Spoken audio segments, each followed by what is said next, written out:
Le mot distance n'est pas l'un de ceux que Pascal s'attarde à définir.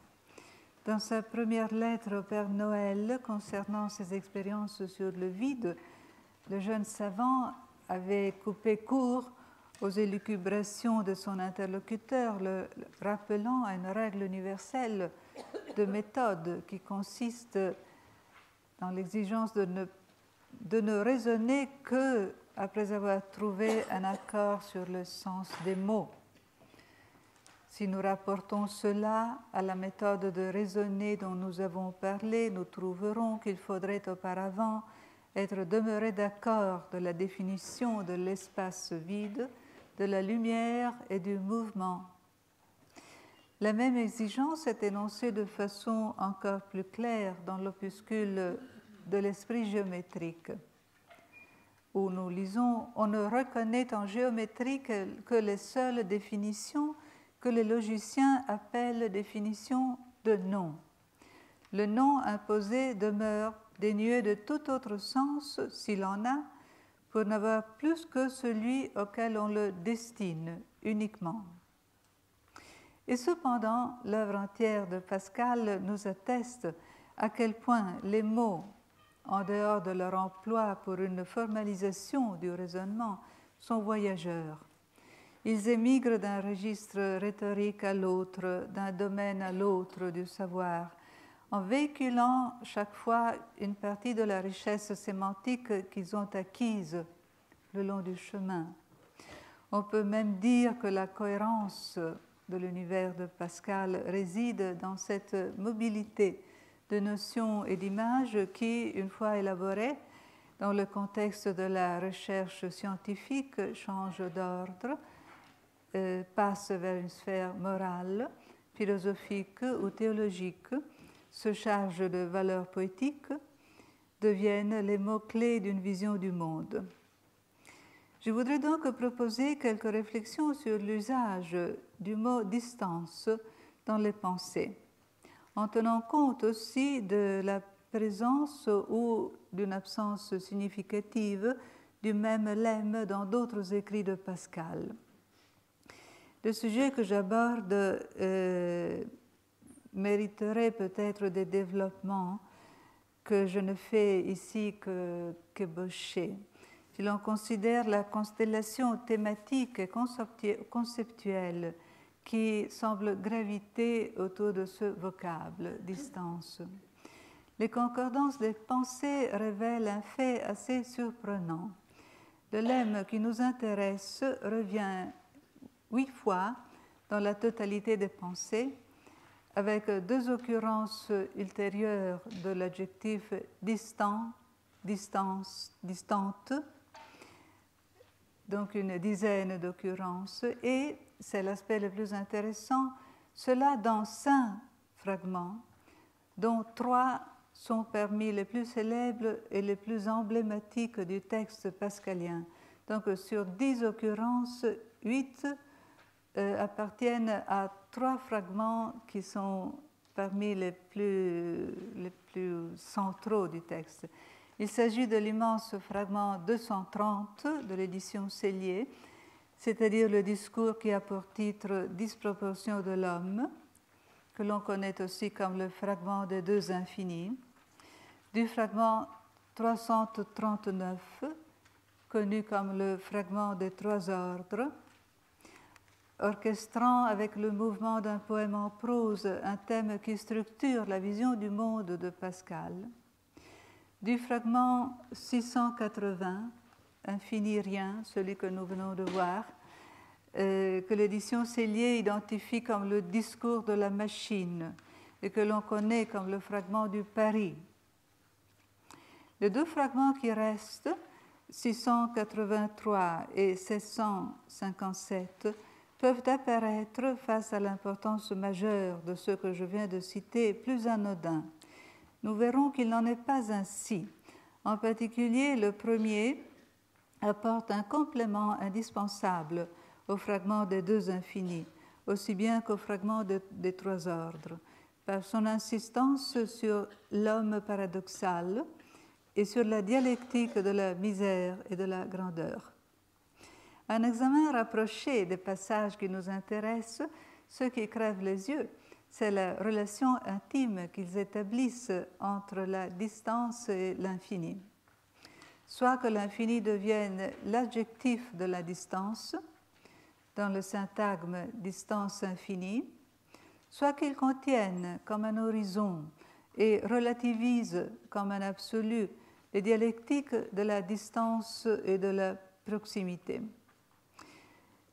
Voyons de plus près ce qui, dans ces fragments, est essentiel pour notre propos.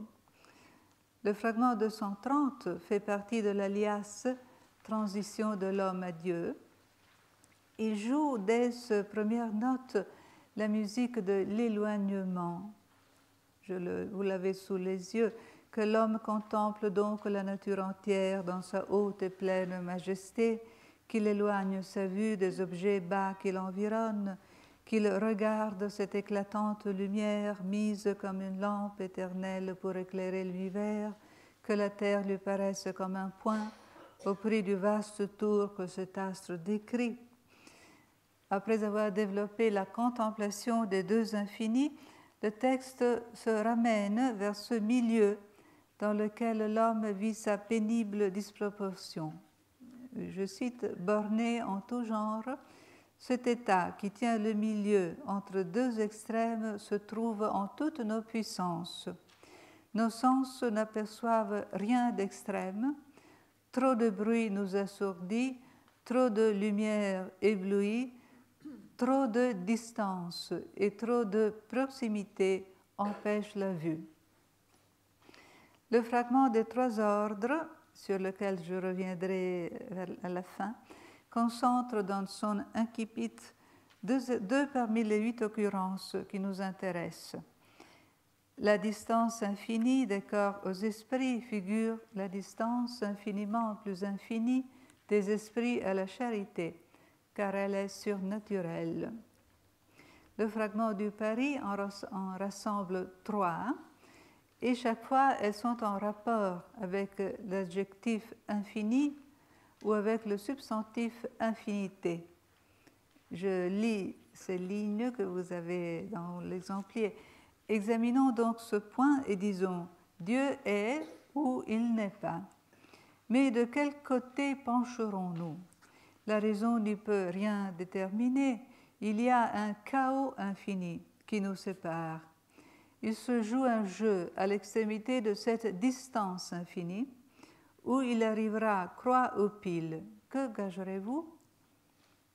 Je mets des passages, car il ne sert de rien de dire qu'il est incertain si l'on gagnera et qu'il est certain qu'on a hasarde et que l'infinie distance qui est entre la certitude de ce qu'on gagnera égale le bien fini qu'on expose certainement à l'infini qui est incertain. Cela n'est pas ainsi. Tout joueur hasarde certainement le fini pour gagner incertainement le fini, sans pécher contre la raison.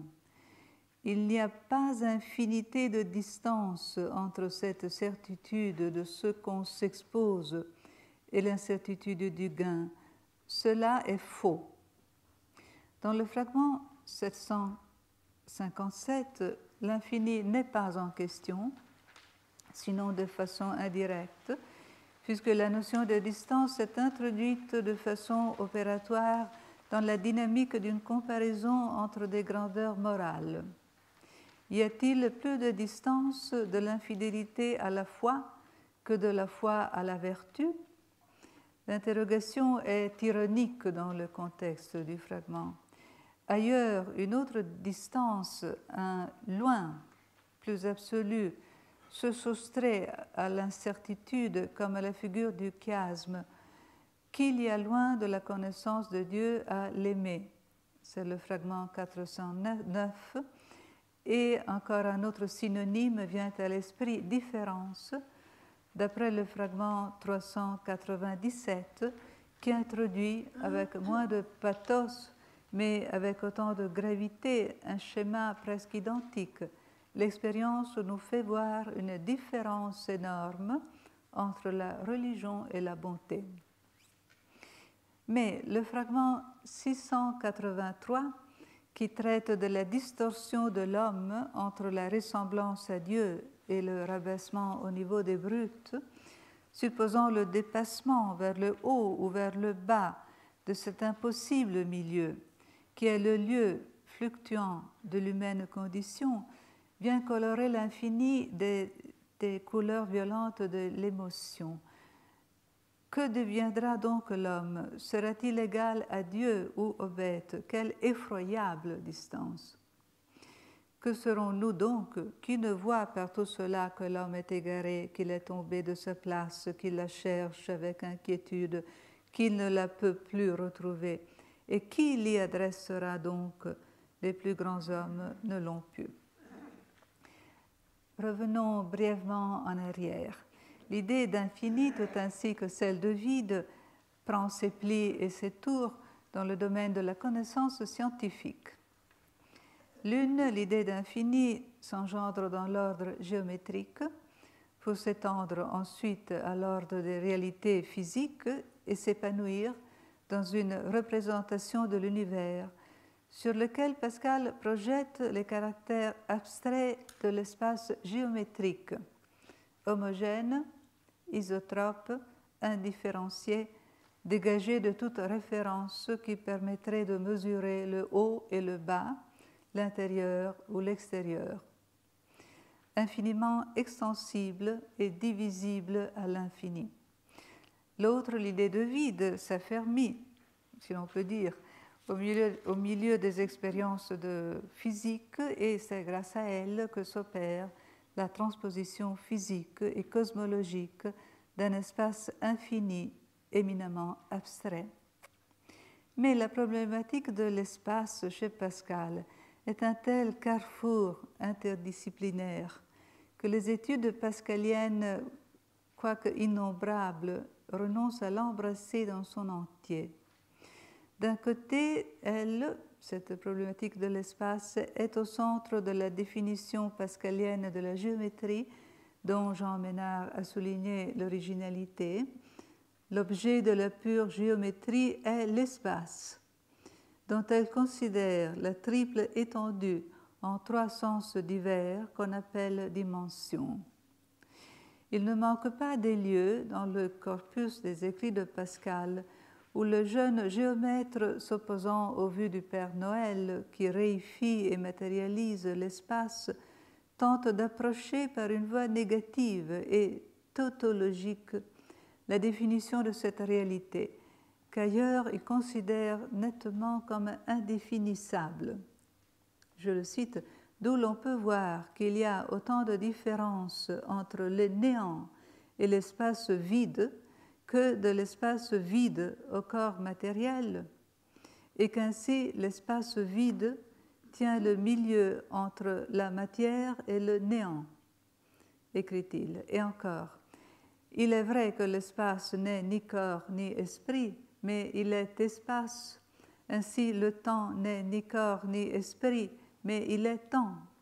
Et comme le temps ne laisse pas d'être, ainsi l'espace vide peut bien être, sans pour cela être ni corps ni esprit.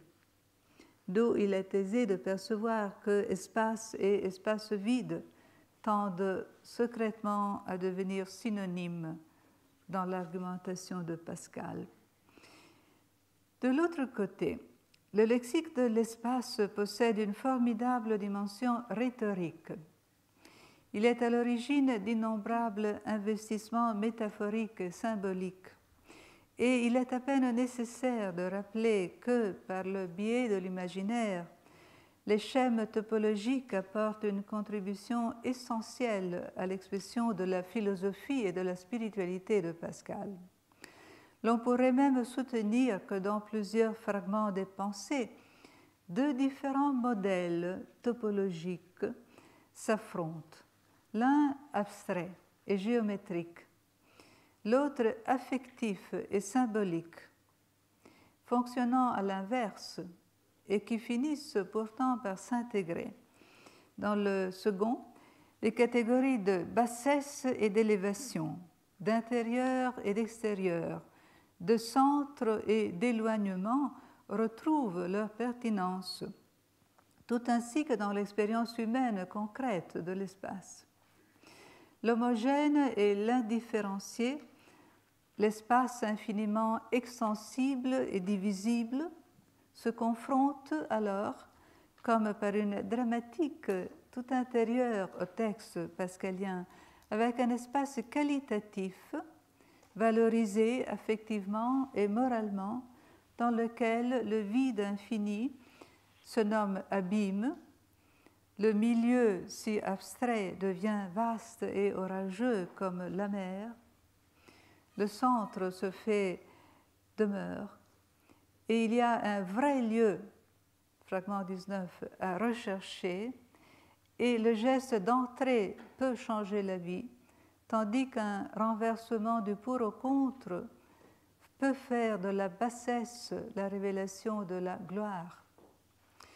Or, mon hypothèse est que l'image topologique de la distance surgit exactement à la croisée de ces deux modèles et dans quelques fragments où la tension dramatique qu'ils entretiennent est orchestrée de façon magnifique. Mais avant de rendre compte de cette hypothèse, je voudrais m'attarder à vérifier si un usage varié du lemme distance est attesté chez Pascal dans les écrits scientifiques d'un côté, dans les pages spirituelles de l'autre. Je ne prétends pas ici à l'exhaustivité, mais il est peut-être digne d'attention que la distance infinie apparaisse une première fois dans la génération des sections coniques, qu'on a défini le fondement de toute la géométrie de Pascal, et que même dans ses recherches rigoureuses de géométrie projective, les jeux de la distance génèrent des visions quelque peu déconcertantes pour la raison. Une lecture non savante de certains passages de l'opuscule pourrait saisir une similarité d'imaginaire. Il y a un imaginaire scientifique, une similarité d'imaginaire avec certains fragments des pensées. Je m'amuse à lire des lignes de cet opuscule pour en écouter la résonance. Corollaire, avec les mêmes données, sur le plan du tableau et parallèle à deux des verticales, par suite détermine une hyperbole. Il est manifeste que tous les points de la circonférence projettent leurs images sur le plan de vision, c'est-à-dire sur le tableau à distance finie, excepté deux points dont les images, à cause du parallélisme, ne se trouveront pas, sinon à distance infinie. Ainsi s'appelleront-ils points sans image du cercle et, sous le rapport de l'hyperbole, points manquants. Scoli 1, de là résulte que l'hyperbole s'étend à l'infini et consiste en deux parties dont l'une quelconque engendre un espace infini. L'une des deux demi-hyperboles est l'image d'une partie de la circonférence, l'autre de l'autre. Ainsi, chaque point de la circonférence donne son image sur l'une ou l'autre des demi-hyperboles, excepté deux points qui ne se trouvent sur aucune des deux demi-hyperboles, sinon à distance infinie. Je m'excuse de ne pas savoir commenter ces passages en termes scientifiques et de les avoir choisis, je l'avoue, seulement pour les résonances que certains mots susciteraient si on les projetait sur un autre plan de vision. Image, espace infini, ne pas trouver, point, point sans image, point manquant, distance infinie. Pascal ne changera pas de vocabulaire en changeant d'intérêt lorsqu'il sera convaincu que la géométrie, le plus beau métier du monde, est inutile en sa profondeur. Remarquons pourtant qu'en dehors des démonstrations géométriques, le lemme qui nous intéresse est rare chez Pascal Savant. Il apparaît que le mot distance n'a pas de pertinence dans les écrits où Pascal élabore son idée d'espace, sa définition de géométrie ou sa théorie des grandeurs discontinues, même lorsqu'il sort du genre de l'écriture strictement scientifique pour une approche accessible aux honnêtes gens, comme dans l'opuscule de l'esprit géométrique. En effet, l'on rencontre alors une vaste gamme de vocables, depuis étendue et dimension jusqu'à différence et distinction, depuis intervalle jusqu'à vide, qui ont une certaine tangence à la notion de distance. Et parfois, comme c'est le cas pour distinction, un radical en commun avec le mot qui nous intéresse ici. Mais distance est dans cette famille une étrangère. Elle vient d'ailleurs, elle n'a pas encore sa place.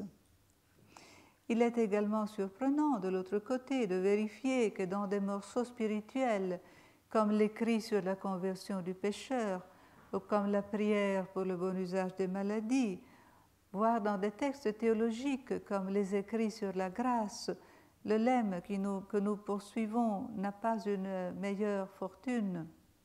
Peut-être à cause de la prédilection que l'auteur voue à une autre famille de mots, apparentés de façon intime aux nôtres, mais plus sensibles et concrets, tels que loin, s'éloigner, éloignement.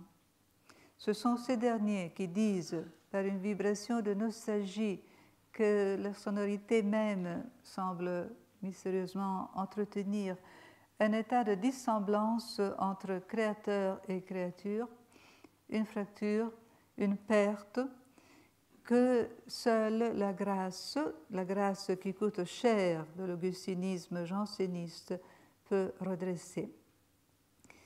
J'avais rappelé les définitions des distances chez les dictionnaires du XVIIe siècle et dans l'encyclopédie.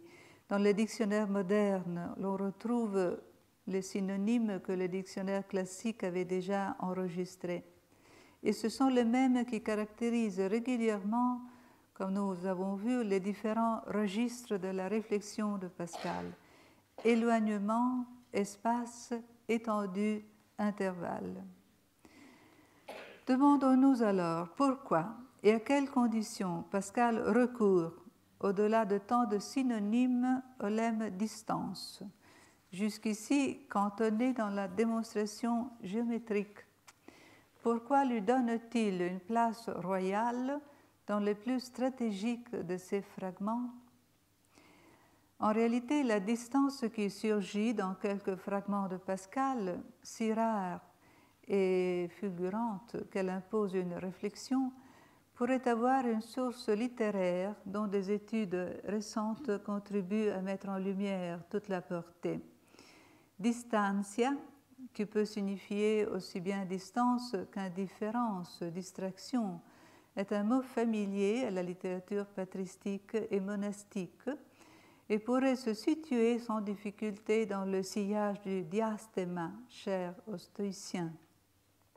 Elle implique en effet un état de séparation de l'homme d'avec lui-même et une distorsion de la nature humaine que cette même finitude rend paradoxale.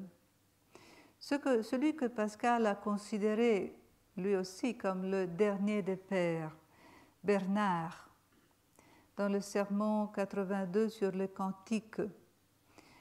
Nous n'avons pas de preuve textuelle que Pascal ait connu ce sermon, mais il a lu certainement le sermon 84 et d'autres pages bernardines. Donc, Bernard, dans ce sermon, utilise l'image de la distancia en l'enfonçant comme un coin au cœur d'une question théologique qui lui est particulièrement chère. Dans le récit de la création, l'image et la ressemblance de l'homme à Dieu du verset de Genèse 1, 26 ne sont pas des synonymes.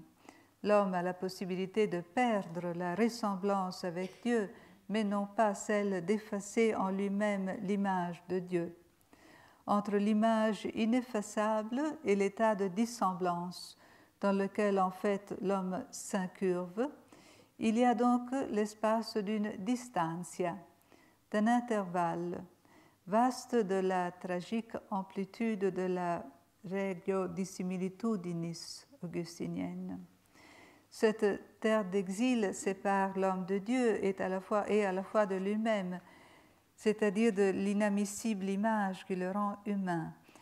Dans le sermon 82 sur le Cantique, Bernard avait utilisé des expressions qui trouvent un écho assez direct dans le fragment 683 de Pascal à propos de l'homme et des brutes. Dans ce même sermon, Bernard présente le sentiment de la distance comme la souffrance d'un état de tension entre la ressemblance et la dissemblance, avec une rhétorique de la double polarité qui pourrait faire pressentir de loin le mouvement de la dialectique pascalienne. Je cite en français, car la première ressemblance demeure, l'une, la dissemblance, déplaît d'autant plus que l'autre, la ressemblance, demeure. Par la o quantum bonum ista, quantumque malum illa. Par la mutuelle comparaison, chacune des deux choses est exaltée dans son genre. L'âme désespère à cause d'un si grand mal, elle recommence à espérer à cause d'un si grand bien. Le probable tissu intertextuel entre Pascal et Saint Bernard a été mis en valeur il y a quelques années par Simon Icare dans un beau volume sur Bernard et Port-Royal. De son côté, Hélène Michon, dans l'Ordre du Cœur, avait souligné que Pascal, du moins dans les pensées, ne s'inspire pas d'une anthropologie dont Genèse 1, 26 serait la référence explicite, d'une théologie de la ressemblance. La distorsion des stoïciens et une plus moderne disproportion sont les données phénoménologiques plus immédiates sur lesquelles Pascal sollicite une paradoxale connaissance de soi-même. Je cite Hélène Michon, qui est très claire. Pascal, qui cherche dans un premier temps à poser les bases d'une connaissance de soi en plein site philosophique, n'entend pas utiliser la définition de l'homme qui nous est donnée en Genèse 1, 26. Ne pouvant alors que souligner la dissemblance sans mentionner le rapport initial de ressemblance, tout au moins dans l'apologie, il modifie considérablement la topique en question. D'une topique de la dissemblance de l'homme avec Dieu, elle devient celle d'une pure distance. L'homme trouve alors sa caractéristique principale dans cette distorsion. Si l'on parcourt ainsi les fragments de Pascal, si l'on erre un peu parmi ses sources anciennes et sa critique récente, l'on finit par attribuer à la distance pascalienne des coordonnées singulièrement complexes. Elle semble être ce qui reste d'une anthropologie bâtie en toute cohérence biblique et théologique sur le syntagme à image et ressemblance, une fois que cette mémoire biblique n'est plus assumée comme fondement. Distance remplace alors avec une sorte de froideur que le pathos des adjectifs infini, effroyable, tend à rendre tragique, les mots dissemblance et distorsion. La distance d'avec Dieu et d'avec soi-même se dilate par ailleurs dans un univers privé de ce principe de proportion qu'était l'ancienne loi de l'analogie. Il y a dans la distance de Pascal quelque chose comme un silence, une vacance, une béance. C'est peut-être pour cette raison qu'il finira par l'utiliser comme un mot-clé lorsqu'il conjuguera dans une même vision imaginaire le modèle scientifique, à la fois géométrique et cosmologique, de l'espace infini, qui évide et dissout la sphère de l'univers, et le modèle anthropologique de la inanitas cordis, le vide du cœur, de la perte du vrai lieu et de la séparation entre les ordres de grandeur. Maintenant, on peut revenir aux occurrences du mot que j'ai signalé pour les reprendre et les commenter brièvement. Dans le fragment 683, le plus bernardin parmi ceux que j'ai cités, il est sous-entendu que la distance dont il est question s'étend entre Dieu et les brutes. S'isolant de façon elliptique dans une phrase nominale, quelle effroyable distance, elle terrifie par son ampleur. Elle s'avère capable d'emporter en son abîme toutes sortes de milieux dans lesquels l'homme tente de bâtir sa propre demeure. Le fragment 230 décrit justement ce milieu distendu entre des pôles extrêmes, déchiré par des contrastes et des excès, trop de distance, trop de proximité.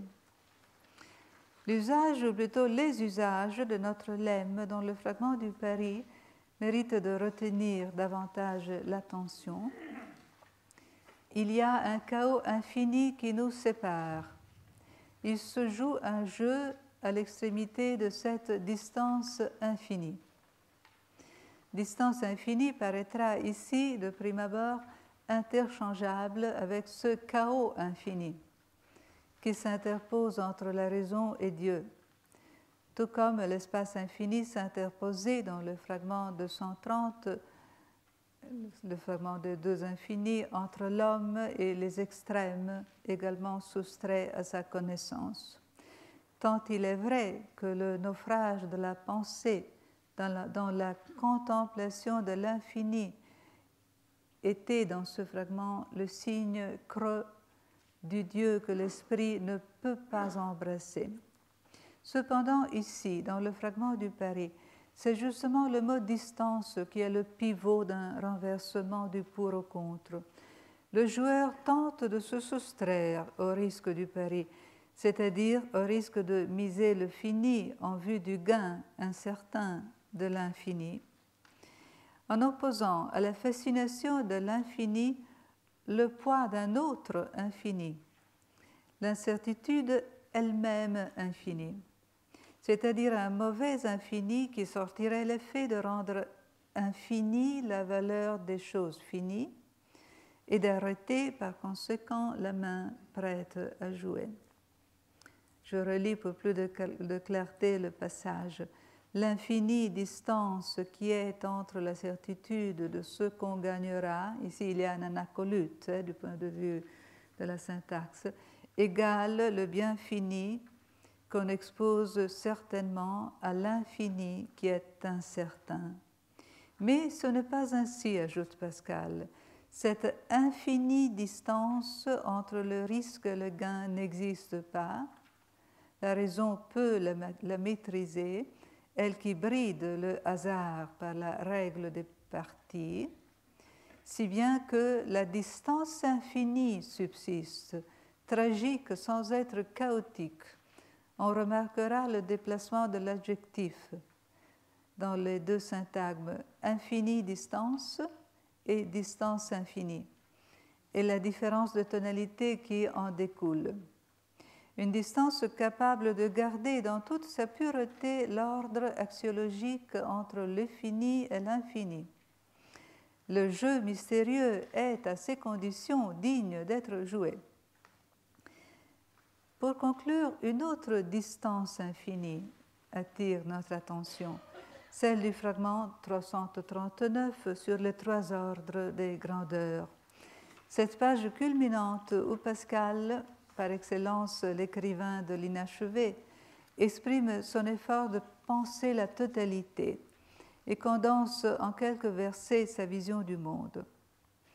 Je relis au moins le début du fragment. La distance infinie des corps aux esprits figure la distance infiniment plus infinie des esprits à la charité, car elle est surnaturelle. Tout l'éclat des grandeurs n'a point de lustre pour les gens qui sont dans les recherches de l'esprit.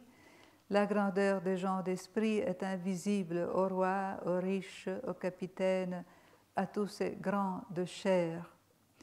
La grandeur de la sagesse, qui n'est nulle sinon de Dieu, est invisible aux charnels et aux gens d'esprit. Ce sont trois ordres différents de genre. Je relis aussi la conclusion. Tous les corps, le firmament, les étoiles, la terre et ses royaumes ne valent pas le moindre des esprits, car il connaît tout cela et soi, et les corps rien. Tous les corps ensemble et tous les esprits ensemble et toute leur production ne valent pas le moindre mouvement de charité. Cela est d'un ordre infiniment plus élevé. De tous les corps ensemble, on ne saurait en faire réussir une petite pensée. Cela est impossible et d'un autre ordre. De tous les corps et esprits, on en saurait tirer un mouvement de vraie charité. Cela est impossible et d'un autre ordre surnaturel. Si la distance qui sépare définitivement les ordres spatialise le concept philosophique typiquement cartésien de distinction entre matière et esprit, cet imaginaire topologique projeté vers l'infini ravive la représentation cosmologique du fragment 230 d'un côté, des écrits de Pascal sur le vide de l'autre. L'espace, à la fois physique et géométrique, à travers les voiles de la distance, se revêt de cette dimension hautement métaphysique vers laquelle convergent en fait les différentes réflexions pascaliennes sur l'espace. Mais distance, nous l'avons vu, a également une résonance morale. Le problème du rapport entre les ordres se configure alors comme le problème humain par excellence, insoluble, dilaté jusqu'à une ampleur cosmique, élargi aux dimensions de la totalité. Pourquoi donc le fragment de 339 qui parle d'une discontinuité si tragique et à cause de cela pourrait être interprété comme une clé de voûte de l'écriture fragmentaire de Pascal? Pourquoi est-il harmonieux comme un poème, solennel comme un éloge? Pourquoi célèbre-t-il dans la séparation des ordres un ordre d'une beauté infinie? C'est que l'autre modèle topologique, celui d'une réalité moralement et affectivement pleine, d'un espace symbolique et connoté par la valeur, se concrétise effectivement autour de l'unique verbe qui raconte un événement, voire un avènement. Jésus-Christ est venu. Son avènement absolu a non pas harmonisé, non pas réuni, non pas seulement converti, mais renversé les ordres de grandeur. L'ordre du cœur et de la sagesse ou de la charité n'est pas l'ordre le plus élevé du point de vue hiérarchique dans cette vision de la totalité où toutes les échelles sont brisées. Il se manifeste plutôt dans un renversement des valeurs. Il n'a point donné d'invention, il n'a point régné, mais il a été humble, patient, saint, saint, saint à Dieu, terrible aux démons, sans aucun péché. Ô qu'il est venu en grande pompe et en une prodigieuse magnificence aux yeux du cœur et qui voit la sagesse. Et si, fin de citation. Et si la pompe et la magnificence coïncident avec la bassesse, si elles resplendissent dans la petitesse, le plus petit acte de charité, la distance infinie, qui dans d'autres fragments se nommait vide et chaos, et suscitait l'effroi, est désormais comblée de sens. Elle est devenue poésie, liturgie, à la louange de cette gloire. Pour conclure définitivement, il reste à s'interroger sur la leçon que ces usages pascaliens de la distance pourrait nous offrir concernant l'écriture même de Pascal et sa pratique du fragment et de l'inachevé. J'ai voulu souligner la centralité de la notion de distance dans des fragments très développés qui ressemblent plutôt à des discours ou, comme c'est le cas du fragment des Trois Ordres, à des poèmes en prose. Dans ce dernier, nous avons pu constater que l'euphémisation du tragique de la distance infinie va de pair avec une réconciliation mystérieuse entre la partie et le tout, le fragment et l'unité, celle-ci constituant par ailleurs la partie d'un plus vaste tout et le fragment d'une unité à venir. Dans d'autres occurrences, l'idée de distance nous est apparue comme impliquée dans des stratégies dialectiques, des compensations ou des comparaisons. L'hyperbole ultime, la distance infiniment plus infinie, en est encore un exemple. La distance qui sépare est énoncée à l'intérieur d'un tissu qui établit la relation. C'est peut-être aussi à la lumière de ces différents usages du mot distance et pour ainsi dire de cette conversion possible de la distance, d'une distance noire à une distance blanche, d'une distance qui effraie à une distance qui assure l'ordre et la beauté, que l'écriture même du fragment cesse d'apparaître chez Pascal comme l'expression d'une pensée tragique et qu'elle peut être envisagée à la fois, ici je reprends la belle formule d'une récente publication pascalienne, celle de Laurent Thirouin, comme une rhétorique singulière et un rapport original à la vérité. Voilà, je vous remercie beaucoup de votre écoute.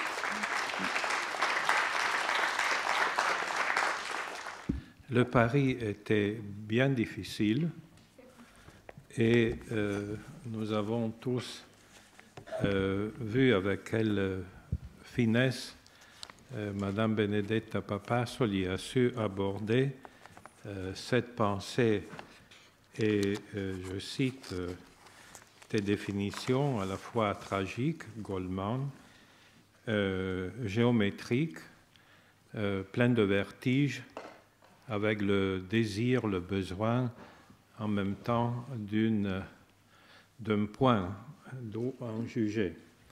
Encore une fois, Pascal.